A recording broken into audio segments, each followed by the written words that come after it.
अमन एक गरीब परिवार से था। वो अपनी पत्नी सीमा और बेटी बबीता के साथ रहा करता था। वो लोगों को ठेले पर से सामान उठाने का काम करता था। आ गए आप? रुकिए, मैं आपके लिए खाना लेकर आती हूँ। पूरा दिन आप सामान ढोते धोते थक गए होंगे। अरे ये तो मेरा रोज का काम है। ये बताओ बबीता कहाँ है? जब तक उसे ना देख लूँ मुझे चैन नहीं आता। अपनी सहेलियों के साथ खेल रही है गली में। मुझे तो उसकी चिंता होती रहती है कि अब वो बड़ी हो रही है, हमें उसे पढ़ाना लिखाना भी होगा। मैं कितना लाचार बाप हूँ। मुश्किल से मैं सिर्फ 2 जनों की रोटी का इंतजाम कर पाता हूँ, पर उसकी पढ़ाई का खर्चा मैं भले कैसे उठा पाऊंगा। दिन भर बोझ ढोकर बस तुम्हारा और अपना पेट पालूं वही बहुत है, पर कभी कभी तो वो भी नसीब नहीं हो पाता।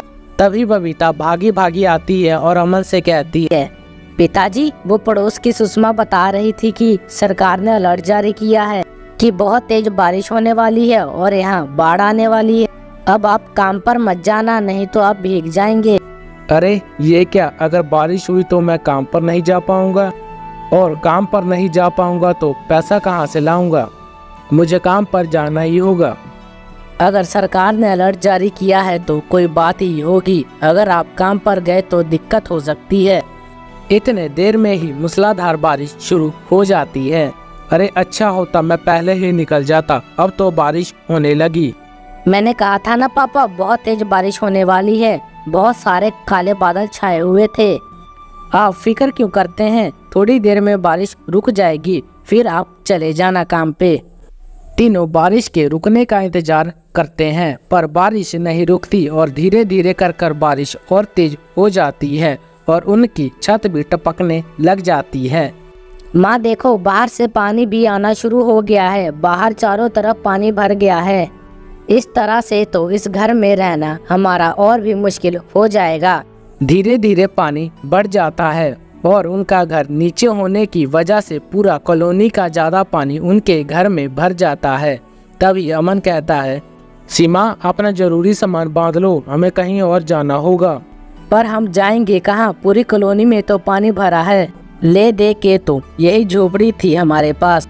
अरे माँ, मेरे कंधे तक पानी आ गया। अगर तेज बारिश हुई तो मैं तो डूब ही जाऊंगी। अमन बबीता को अपने साथ ले लेता है और सीमा कुछ सामान ले लेती है और अमन के साथ चल देती है।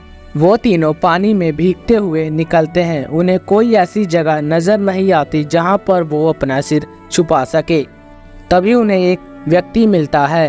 अरे इतने पानी में छोटी सी लड़की को लेकर तुम कहाँ जा रहे हो? पता है ना पूरे शहर में पानी भरा हुआ है।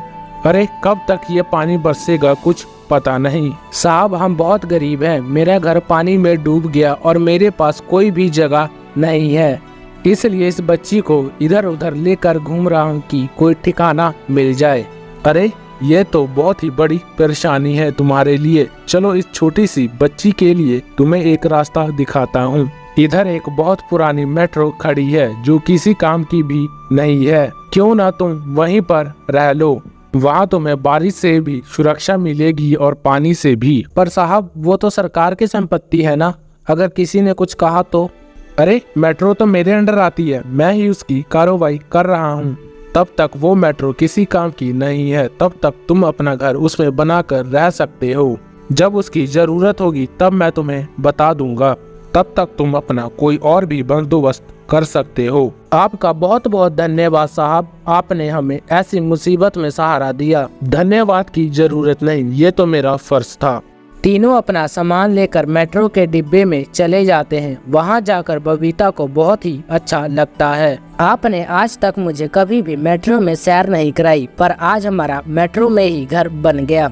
पिताजी, ये तो हमारे पुराने घर से भी बहुत अच्छा है। देखो ना, यहाँ पर तो सोने के लिए बिस्तर भी हैं और पलंग भी और हवादार दरवाजे भी।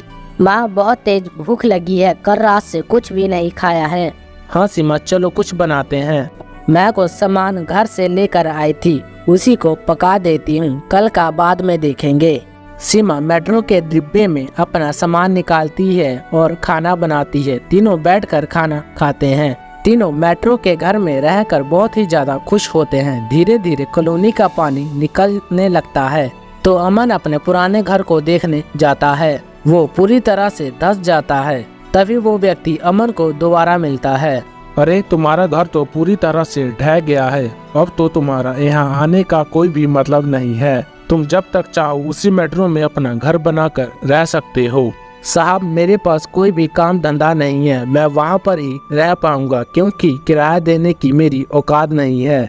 तुम काम करना चाहते हो? हाँ साहब, मैं कोई भी काम कर लूँगा।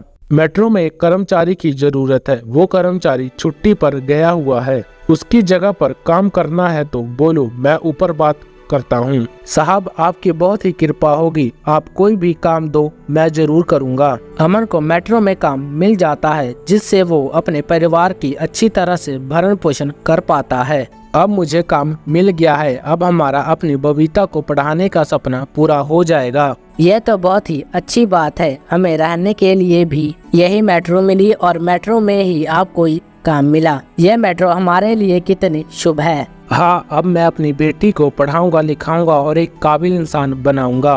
क्या पापा, मैं भी पढ़ने जाऊंगी? हाँ बेटी, अब तुम भी पढ़ने जाओगी। अब अमन बबीता को एक अच्छे से स्कूल में दाखिला करवा देता है। तभी से तीनों मेट्रो में ही अपनी हंसी खुशी जिंदगी बिताने लगते हैं।